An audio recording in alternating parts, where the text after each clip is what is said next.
चंदनपुर नाम का एक छोटा सा गांव था।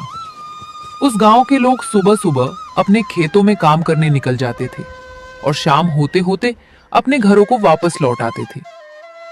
इसी गांव के किनारे एक छोटा सा घर था जिसमें दो लोग रहते थे, किशन और उसकी मां। किशन बहुत ही मेहनती था। वो गांव के जमींदार के खेतों में काम किया करता था, लेकिन जमींदार उसे बहुत कम पैसे देता था, जिससे उसके घर का खर्च भी ठीक से नहीं चल पाता था। एक दिन किशन बहुत उदास होकर अपने घर में बैठा था। तभी उसकी मां उसके पास आती है और प्यार से उसके सिर पर हाथ रखकर कहती है, क्या हुआ किशन बेटे, ऐसे उदास क्यों बैठे हो? कोई बात हो गई क्या, या फिर तुम मुझसे गुस्सा हो? नहीं माँ, ऐसी कोई बात नहीं है। दरअसल मैं पूरा दिन इतनी ईमानदारी और कड़ी मेहनत से काम करता हूँ, फिर भी जमींदार मुझे पूरे पैसे नहीं देता। आखिर ऐसे कैसे काम चलेगा माँ? बेटा, मैं तुझे बार बार कहती हूँ कि कोई अपना धंधा या छोटा मोटा बिजनेस शुरू कर ले। अपना कुछ भी काम कर, पर किसी की नौकरी मत कर। माँ, सोच तो मैं भी यही रहा हूँ, पर क्या करूँ, कुछ समझ में नहीं आ रहा है। बेटा, तू एक ठेला लगा ले। ठेले में जो भी अनाज या सामान लगेगा, उसके लिए पैसे मैं दूंगी। बस ठेला खरीदने के लिए तू अपने दोस्तों या जान पहचान के लोगों से कुछ पैसे उधार मांग ले। जब अपनी दुकान चल जाएगी, तब तू उन्हें उनके पैसे वापस कर देना। ठीक है माँ, प्रयास करने में क्या जाता है। मैं बाजार की तरफ जाकर देखता हूँ। हो सकता है आज मुझे कोई उधार में कुछ पैसे दे दे और मैं ठेला लेकर वापस आ जाऊं। किशन अपनी माँ के बचाए हुए कुछ पैसे लेकर सीधा बाजार की तरफ निकल पड़ा। बाजार में जाकर उसने कई दुकानदारों से बात की और ठेले के लिए उधार पैसे लेने की कोशिश की, पर किसी ने भी उसकी मदद नहीं की। वो कई लोगों के घर भी गया, लेकिन उसे कहीं से भी पैसे नहीं मिले। वो बेहद उदास मन से घर वापस लौट रहा था। तभी रास्ते में वो एक नदी के किनारे गया और थक हार कर एक पेड़ के नीचे बैठ गया। जब उसने नदी की तरफ देखा तो उसे वहां पानी में बहकर आई हुई एक पुरानी टूटी हुई नाव दिखाई दी। उस नाव को देखकर किशन के दिमाग में एक विचार आया। वो तुरंत भागकर उस नाव के पास गया।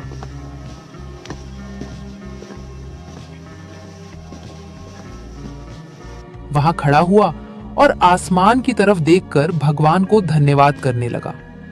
हे भगवान, तू सच में इस दुनिया में है और तूने आज मुझे रास्ता दिखा दिया। अब मैं इसी टूटी हुई नाव को एक खूबसूरत ठेले में बदल दूंगा। कम से कम पैसे में मेरा सारा काम हो जाएगा। इतना बोलकर किशन सीधा बाजार गया। वो बाजार से कुछ जरूरी सामान खरीद लाया और नदी किनारे ही रात के अंधेरे में उस नाव को ठेले का रूप देने में जुट गया। पूरी रात की कड़ी मेहनत और लगन के बाद अगली सुबह होते होते उसका अनोखा नाव वाला ठेला बनकर तैयार हो चुका था। ठेले को पूरा करते ही वो बेहद खुशी खुशी अपने घर अपनी माँ के पास भागा और बोला, माँ जी, सब कुछ तैयार हो गया है। मैंने एक पुरानी नाव को बहुत सुंदर ठेले में बदल दिया है।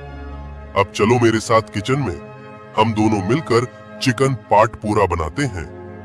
अरे वाह बेटा, ये तो बहुत ही शानदार आइडिया है। चलो चलो, तुरंत चलते हैं। इतनी बात करके दोनों माँ बेटे किचन में जुट जाते हैं और स्वादिष्ट चिकन पाट पोरा बनाना शुरू कर देते हैं। देखते ही देखते थोड़ी ही देर में ढेर सारा गर्मा गर्म और खुशबूदार चिकन पाट पोरा बनकर तैयार हो जाता है। किशन उस स्वादिष्ट भोजन को ले जाकर अपने उसी नाव वाले ठेले पर सजा लेता है और जोर जोर से आवाजें लगाने लगता है। अरे गांव वालों, आ जाओ, ले लो गर्मा गर्म स्वादिष्ट चिकन पाट पोरा। आ जाओ मेरे प्यारे गांव वालों, बहुत ही स्वादिष्ट और सबसे सस्ते दाम में चिकन पाट पोरा ले लो। किशन की आवाज सुनकर सबसे पहले गांव की दो महिलाएं उसके ठेले पर आती हैं। नदी के किनारे इस तरह नाव को ठेले के रूप में बदला हुआ देखकर वे दोनों बहुत हैरान और खुश होती हैं। वे पास आकर ठेले को ध्यान से देखती हैं और किशन से कहती हैं, अरे किशन, तुम्हारे दिमाग में ऐसा अनोखा आइडिया आया कहाँ से? और इस चिकन पाटपूरा की खुशबू तो पूरे गांव में फैल रही है। मुझे तो लगता है कि धीरे धीरे पूरे गांव के लोग यहीं खिंचे चले आएंगे। वैसे कितने रुपए प्लेट दे रहे हो?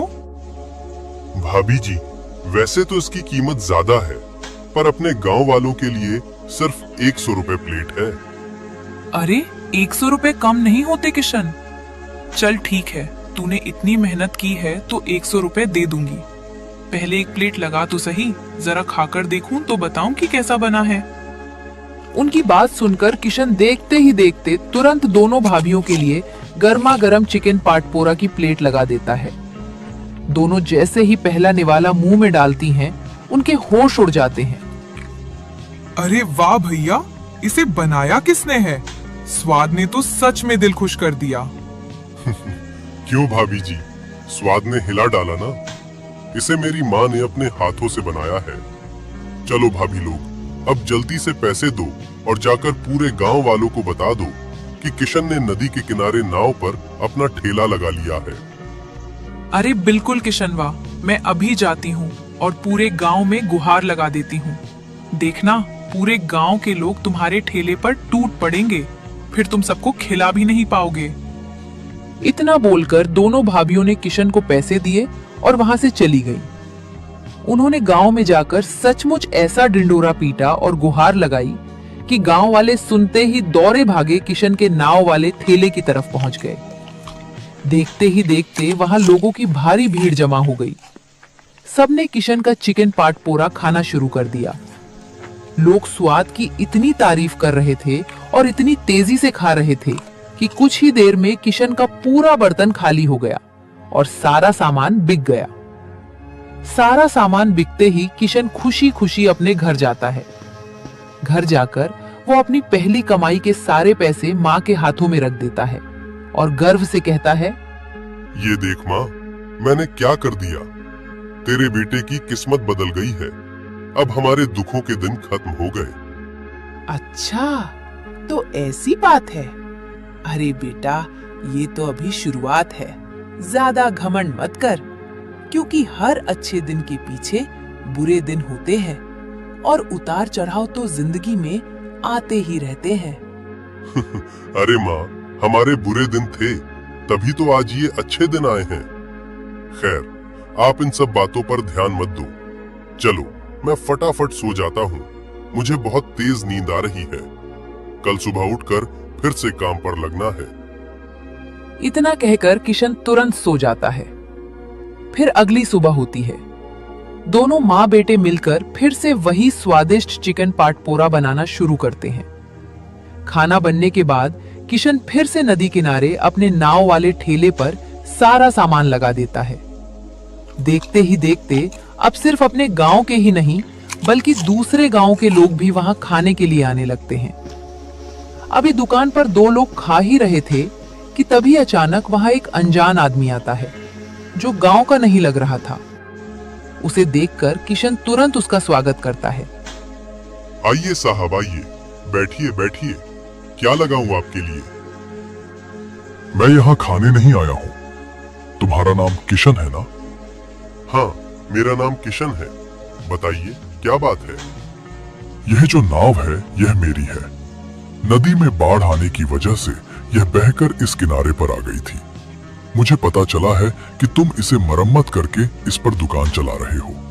देखो भाई, मैं इसका असली मालिक हूँ और मुझे मेरी नाव वापस चाहिए। साहब, ऐसा नहीं हो सकता। यह नाव मुझे टूटी हुई मिली थी। मैंने दिन रात एक करके कड़ी मेहनत से इसकी मरम्मत की है और इसे ठेला बनाया है। मैं इसे ऐसे कैसे दे दूं? अगर तुम मेरी बात नहीं मानोगे तो बर्बाद हो जाओगे। खैर, मैं तुम्हें 1 हफ्ते का वक्त देता हूँ। इन 7 दिनों में तुम अपने काम से पैसे इकट्ठा कर लो और एक नया ठेला खरीदकर इसी जगह लगा लेना। लेकिन 1 हफ्ते बाद मैं यह नाव लेकर चला जाऊंगा। साहब, अगर मैं यह नाव आपसे खरीदना चाहूं तो आप इसके कितने पैसे लेंगे? अगर खरीदना चाहते हो तो 1 लाख रुपए दे दो और यह नाव हमेशा के लिए रख लो। 1,00,000 रुपए? ठीक है साहब, मैं कोशिश करूंगा। अगर नहीं हो पाएगा तो फिर मैं अपनी दुकान बंद कर दूंगा। ठीक है, अब आप जाइए। इतनी चेतावनी देकर वो आदमी वहां से चला जाता है। किशन का मन पूरी तरह उदास हो जाता है। इसके बाद जो भी ग्राहक उसके पास खाने आते, किशन उदास होकर उनसे सिर्फ एक ही बात कहता। लो भाई, भरपेट खा लो।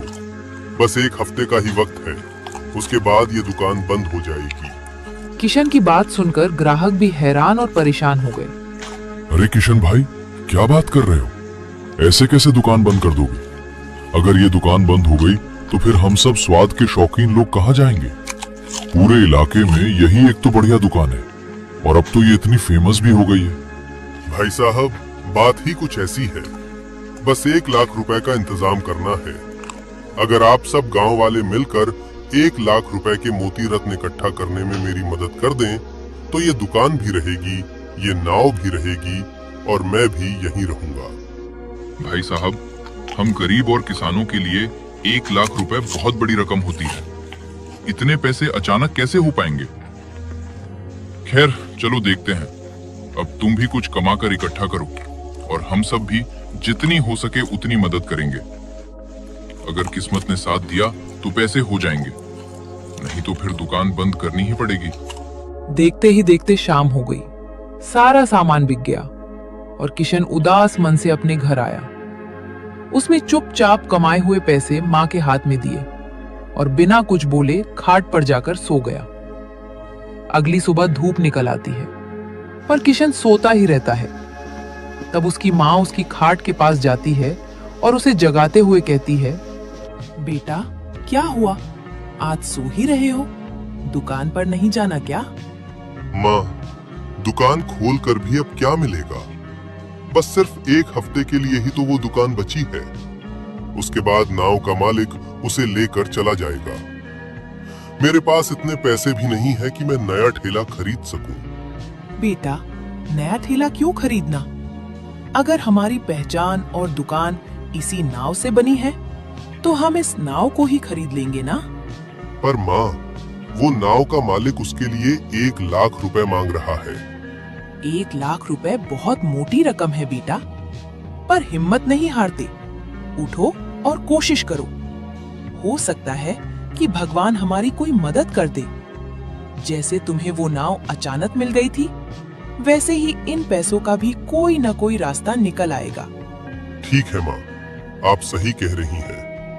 चलो चिकन पाटपूरा बनाना शुरू करते हैं। माँ की बात सुनकर किशन के अंदर फिर से उम्मीद जगती है।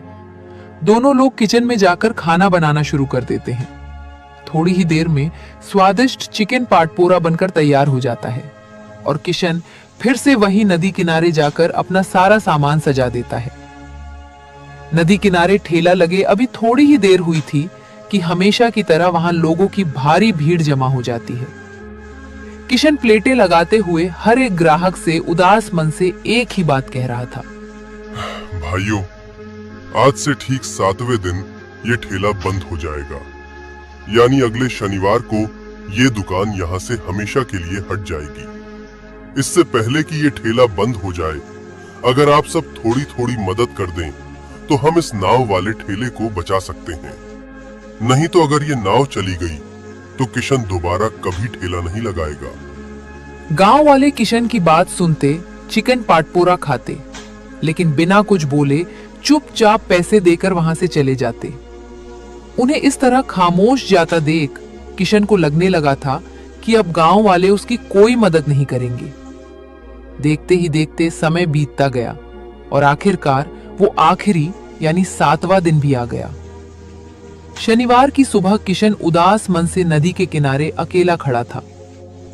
तभी वो नाव का मालिक वहां आता है, लेकिन इस बार वो अकेला नहीं था, बल्कि अपने साथ पुलिस लेकर आया था। पुलिस को देखकर किशन बुरी तरह डर जाता है, क्योंकि उसके पास पूरी रकम नहीं थी। दिन रात एक करने के बाद भी किशन मुश्किल से सिर्फ 30,000 रुपए ही इकट्ठा कर पाया था। नाव का मालिक किशन के पास आकर रौब से कहता है, हाँ तो किशन, क्या तुम्हारे पास पूरे 1,00,000 रुपए का इंतजाम हो गया? अगर पैसे हैं तो लाओ, पैसे मुझे दो और ये नाव हमेशा के लिए रख लो। और अगर पैसे नहीं है तो तुरंत ये दुकान खाली करो, मैं अपनी नाव लेकर जा रहा हूँ। साहब, मेरे पास इस समय सिर्फ 30,000 रुपए ही इकट्ठा हो पाए हैं, बाकी के पैसे अभी नहीं हैं। अगर आप मुझे कुछ दिनों का वक्त और दे दें तो मैं कड़ी मेहनत करके आपकी पूरी रकम चुका दूंगा। प्लीज साहब, मान जाइए। नहीं, मुझे कोई मोहलत नहीं देनी। पुलिस साहब, देखिए, ये मेरी नाव खाली नहीं कर रहा है। मैं आज ही अपनी नाव वापस लेकर जाऊंगा।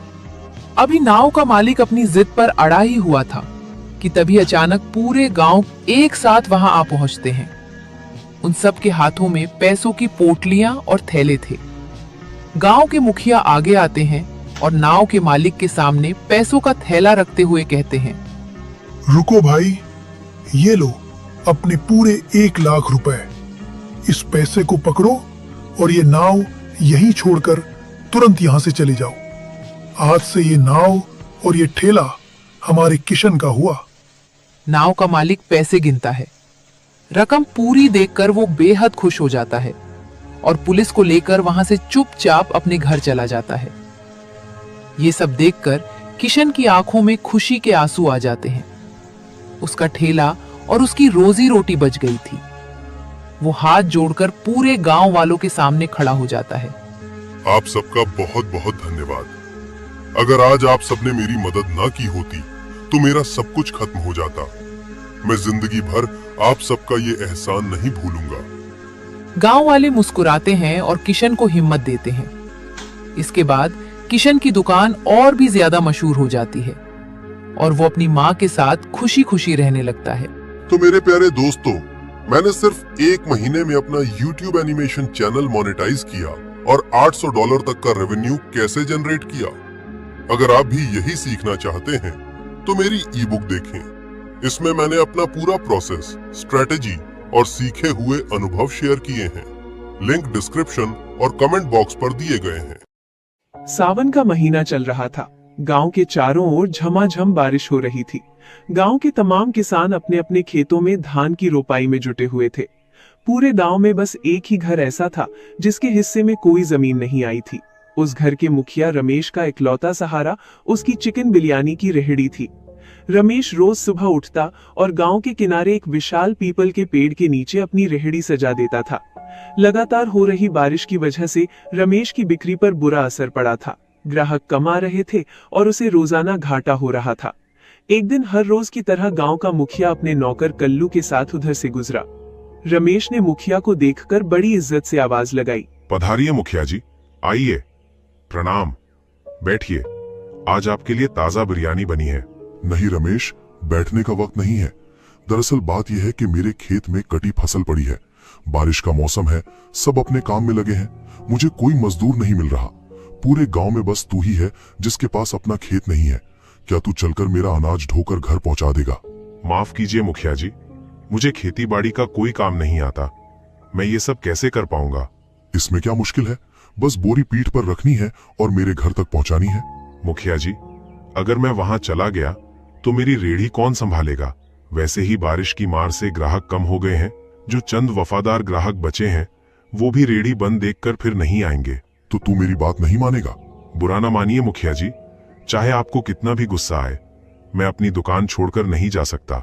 अच्छा ठीक है, देखता हूं तू इस ठेले से कितना कमा लेता है। तेरी ये सारी अकड़ मैं जल्द ही निकालूंगा। इतना कहकर मुखिया गुस्से में वहां से चला गया। थोड़ी ही देर बाद गांव के बुजुर्ग दीनानाथ काका रमेश की रेहड़ी पर पहुंचे। दीनानाथ काका वही शख्स थे जिन्होंने रमेश को ये रेहड़ी शुरू करवाने में मदद की थी, इसलिए रमेश उनका बहुत सम्मान करता था। आइए काका, मैं तो आपका ही इंतजार कर रहा था। बेटा, पहले 1 प्लेट गर्मा गर्म बिरयानी निकालो, फिर आगे बात करते हैं। रमेश ने फटाफट 1 प्लेट बिरयानी काका को दी।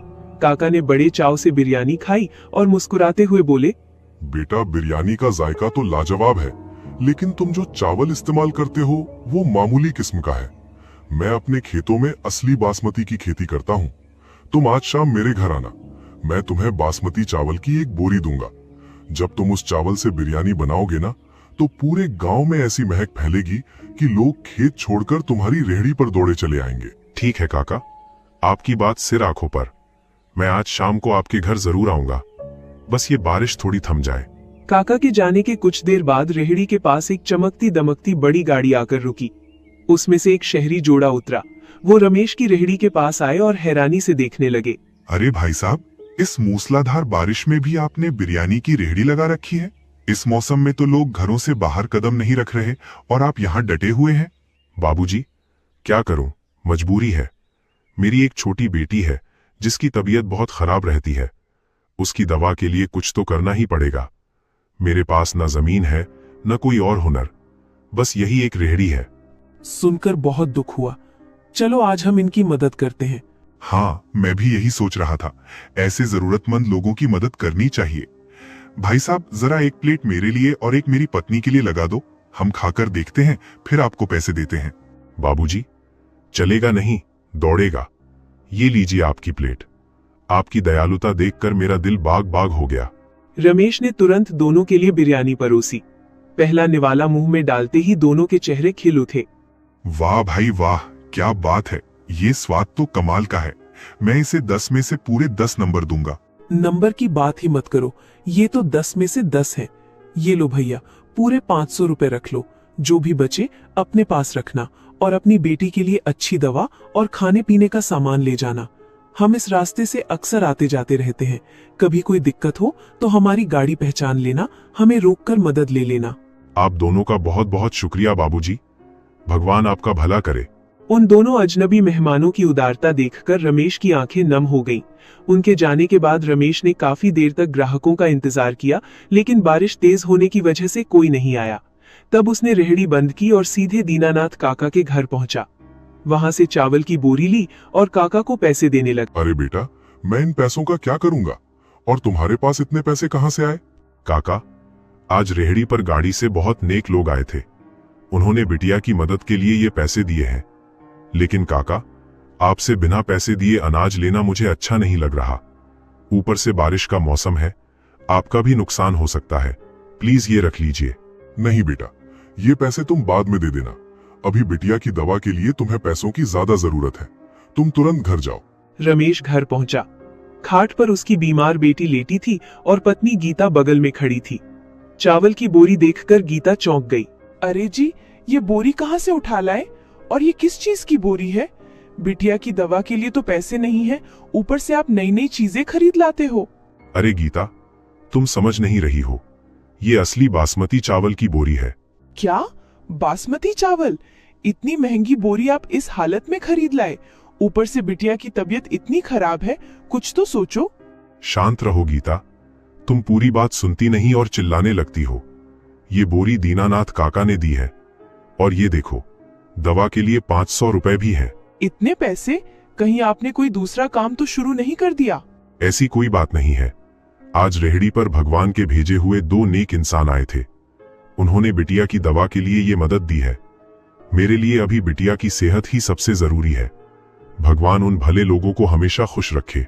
और सुनिए जी, अगर वो फिर कभी दिखे तो उनका शुक्रिया जरूर करना। सचमुच भगवान इस मुश्किल वक्त में हमारी परीक्षा ले रहा है। बारिश की ठंडी हवाओं के बीच सारा परिवार सो गया। अगली सुबह हुई। रमेश ने फिर से उसी पीपल के पेड़ के नीचे अपनी रेहड़ी सजाई। अभी रेहड़ी लगाए थोड़ी ही देर हुई थी कि दीनानाथ काका हांफते हुए उसके पास आए। बेटा रमेश, अनर्थ हो गया, बहुत बड़ा अनर्थ। क्या हुआ काका? आज तो मैंने आपके लिए बासमती चावल से बिरयानी बनाई है। देखिए, कितनी लाजवाब खुशबू आ रही है।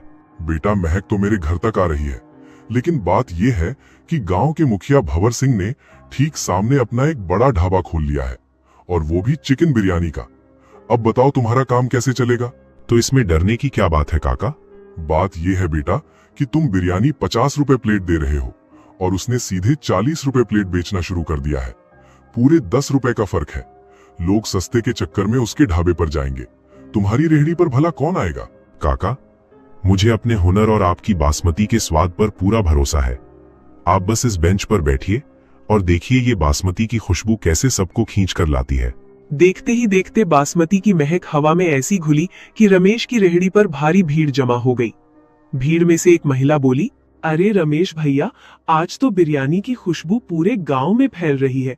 मैं तो खेत का काम छोड़कर सीधे यहाँ दौड़ी चली आ रही हूँ। सही कह रही हो बहन, मैं भी खेत में ही थी। मेरे बच्चों ने कहा कि आज रमेश भैया ने कुछ खास बनाया है। भैया जल्दी से 2 प्लेट यहाँ लगाओ और 2 प्लेट घर के लिए पैक कर दो। रमेश ने फुर्ती से सबके लिए प्लेटें लगानी शुरू कर दी। बिरयानी खाते ही लोग तारीफ करने लगे। अरे भाई साहब, आज तो स्वाद में 4 चांद लग गए। चावल का एक एक दाना खिला हुआ है और चिकन भी इतना मुलायम है कि मुंह में जाते ही घुल रहा है। ये सब दीनानाथ काका की देन है। ये उन्हीं के खेतों का बासमती चावल है। देखते ही देखते रमेश की सारी बिरयानी बिक गई और वो खुशी खुशी घर लौट गया। उधर मुखिया भंवर सिंह अपने आलीशान ढाबे पर नौकर कल्लू के साथ खड़ा था। एक भी ग्राहक नहीं आया था। वो गुस्से से लाल पीला हो रहा था। सुन कल्लू, तुझे क्या लगता है ये गांव वाले मेरे ढाबे पर क्यों नहीं आ रहे? मैंने तो दाम भी 10 रुपए कम रखे थे। मालिक, जो आदमी 10 साल से यहाँ ईमानदारी से दुकान लगा रहा है, आप अचानक ढाबा खोलकर और सिर्फ 10 रुपए सस्ता करके उसके ग्राहक नहीं तोड़ सकते। तो फिर तू ही बता, कैसे टूटेंगे उसके ग्राहक? कोई तरकीब है तेरे पास? पर ध्यान रखना, कोई बेकार की बात मत बोलना, वरना डांट पड़ेगी। मालिक, डांटिएगा नहीं, मेरे पास एक जबरदस्त आइडिया है। अगर आप अपनी बिरयानी का दाम आधे से भी कम कर दें, यानी सिर्फ 20 रुपए प्लेट, तब देखिए कैसे लोग रमेश की रेहड़ी छोड़कर आपके ढाबे पर टूट पड़ते हैं। मूर्ख, इस महंगाई में 20 रुपए प्लेट बेचूंगा तो मेरा घर बिक जाएगा। इतना सस्ता माल मैं कहां से लाऊंगा? इससे अच्छा तो मैं ढाबा ही बंद कर दूं। अरे मालिक, दिमाग लगाइए। चावल हम अपने घर का पुराना वाला इस्तेमाल करेंगे जो गोदाम में पड़ा है। और रही बात चिकन की, तो मेरा एक दोस्त है करीम, उसकी दुकान पर जो घटिया या बचा हुआ माल होता है वो मैं कौड़ियों के दाम पर उठा लाऊंगा। किसी को कानो कान खबर नहीं होगी। वाह कल्लू, आज तूने पहली बार दिमाग की बात की। चल ठीक है, आज का घाटा तो मैं सह गया, पर कल मैं उस रमेश का धंधा चौपट करके रहूंगा। कल सुबह जल्दी जाकर करीम से माल ले आना, कल उसकी सारी हेकड़ी निकाल दूं। अगली सुबह हुई। रमेश ने रोज की तरह पीपल के नीचे अपनी रेहड़ी लगाई। उधर मुखिया भंवर सिंह ने भी अपना ढाबा खोल लिया और कल्लू के साथ जोर जोर से आवाजें लगाने लगा।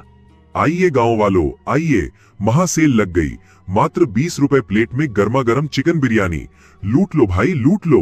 हाँ भाइयों और बहनों, इतनी सस्ती बिरयानी पूरे जिले में कहीं नहीं मिलेगी। मुखिया जी तो समझो मुफ्त में खिला रहे हैं। जब तक पेट न भरे खाते जाओ। 20 रुपए का नाम सुनते ही गांव के लोगों की भारी भीड़ भंवर सिंह के ढाबे पर उमड़ पड़ी। उधर बेचारा रमेश अकेला खड़ा था। उसकी रेहड़ी पर एक भी ग्राहक नहीं आ रहा था।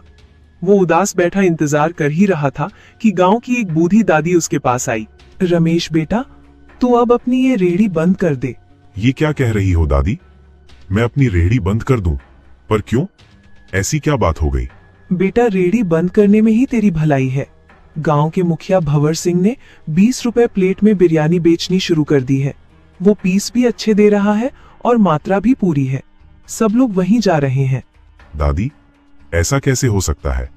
20 रुपए में तो बिरयानी की लागत भी नहीं निकलती। मुझे पूरा यकीन है कि दाल में कुछ काला है।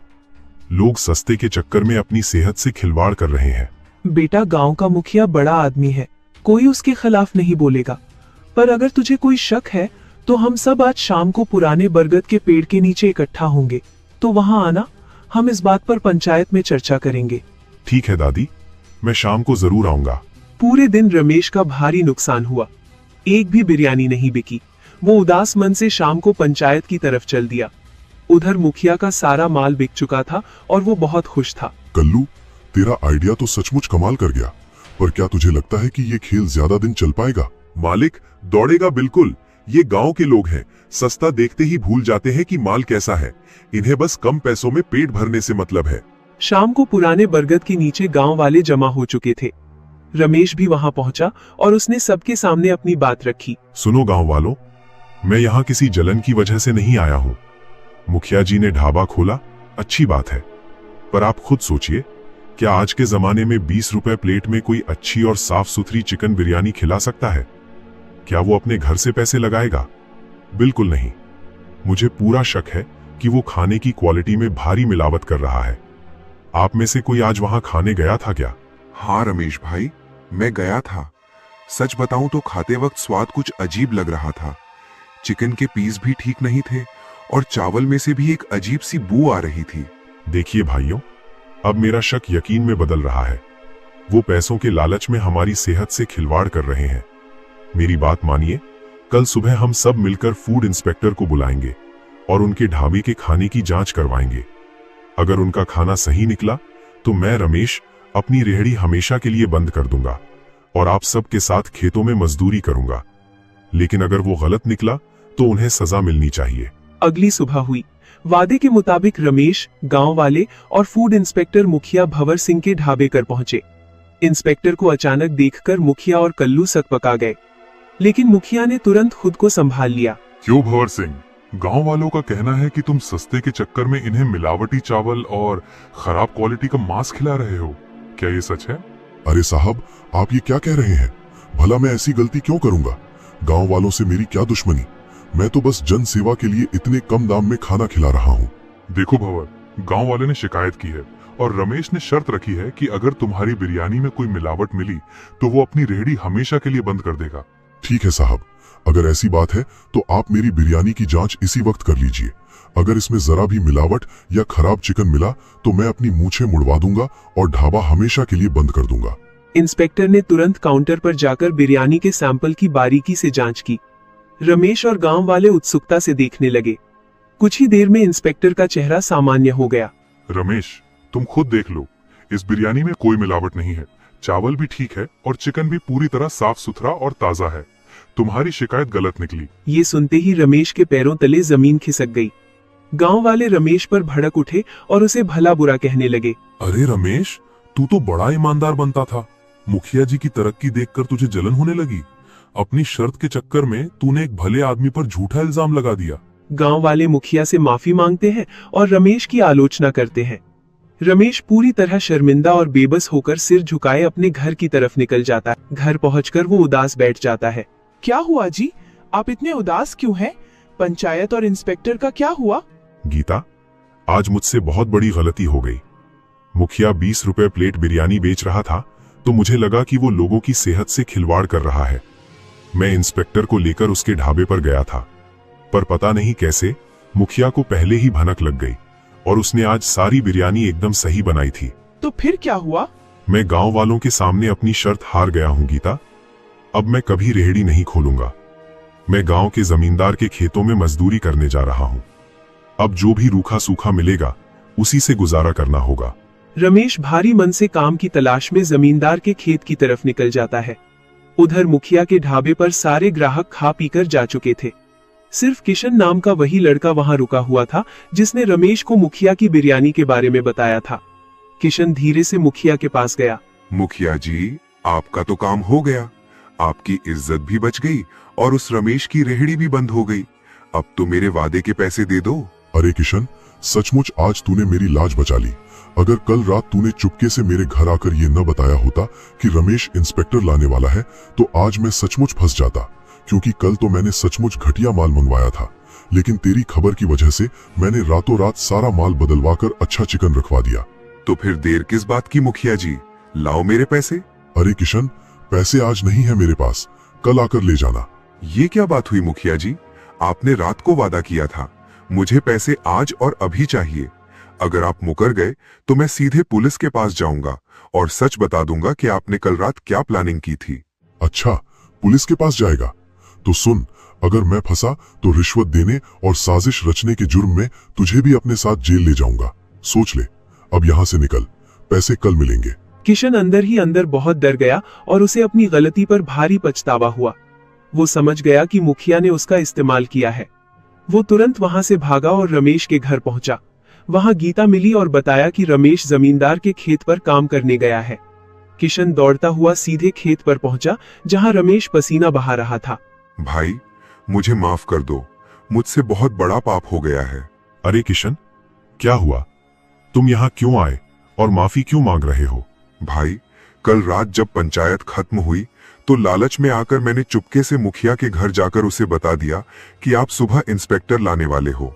मुखिया ने मुझे मोटी रकम का वादा किया था, इसीलिए उसने आज सुबह अच्छा खाना बनाया और आप अपनी शर्त हार गए। लेकिन आज उसने मुझे पैसे देने से मना कर दिया और धमकी भी दी। तो ये बात थी। कोई बात नहीं किशन, तुमने वक्त रहते अपनी गलती मान ली और मुझे सच बता दिया, यही काफी है। अभी ज्यादा दिन नहीं बीते, हम मिलकर इस मुखिया का भंडाफोड़ जरूर करेंगे। बस अब तुम्हें मेरा साथ देना होगा। मैं हर तरह से आपका साथ देने को तैयार हूं रमेश भाई। उसने कहा है कि कल पैसे देगा। बस यही सही मौका है। कल जब वो तुम्हें रिश्वत के पैसे दे रहा होगा, हम पुलिस और इंस्पेक्टर को पहले से ही खबर करके वहां छुपा देंगे और उसे रंगे हाथों पकड़वा देंगे। तुम्हें डरने की जरूरत नहीं है। मैं इंस्पेक्टर साहब से कहकर तुम्हें बचा लूंगा, क्योंकि तुमने सच का साथ दिया है। किशन तसल्ली पाकर लौट आया और रमेश के दिमाग में मुखिया को बेनकाब करने की पूरी योजना तैयार हो गई। रात गुजरी और अगली सुबह हुई। किशन मुखिया के ढाबे पर पहुंचा। गांव वाले, रमेश और इंस्पेक्टर सब छिपकर ये सब देख और सुन रहे थे। मुखिया जी, आज तो मेरे वादे के पैसे दे दो। मेरी बिटिया की तबीयत बहुत खराब है, मुझे तुरंत शहर जाकर दवा लानी है। कुछ तो रहम करो मुखिया जी। आप ये समझो कि गांव में अभी किसी को कुछ पता नहीं चला। आगे भी जो खबर होगी मैं सबसे पहले आपको ही बताऊंगा। बस आज कुछ पैसे दे दो। अरे यार, बोला ना कि अभी हाथ तंग है। चलो ठीक है, बिटिया की बीमारी की बात है तो मैं थोड़े पैसे दे देता हूँ, लेकिन याद रखना, गांव में कोई भी हलचल हो तो उसकी खबर सबसे पहले मेरे पास आनी चाहिए। और हाँ, सबसे बड़ी बात सुन, आज मैंने बिरयानी में फिर से वही पुराना कम लागत वाला खेल शुरू कर दिया है। अगर आज अच्छी कमाई हो गई तो शाम को तेरे पूरे पैसे चुका दूंगा। फिलहाल ये थोड़े पैसे पकड़। जैसे ही मुखिया ने जेब से पैसे निकालकर किशन के हाथ में थमाए, वैसे ही ढाबे के पीछे छिपकर सारी बात सुन रहे फूड इंस्पेक्टर रमेश ने आधम के। अचानक सबको अपने सामने देखकर मुखिया के होश उड़ गए। भंवर सिंह, अब तुझे कानून के शिकंजे से कोई नहीं बचा सकता। हमने तुझे रिश्वत देने, साजिश रचने और खाने में मिलावट करने की बात कबूल करते हुए रंगे हाथों पकड़ लिया है। मुखिया का चेहरा डर के मारे सफेद पड़ गया। वो कांपते हुए इंस्पेक्टर की तरफ देखने लगा, फिर इंस्पेक्टर किशन की तरफ मुड़े।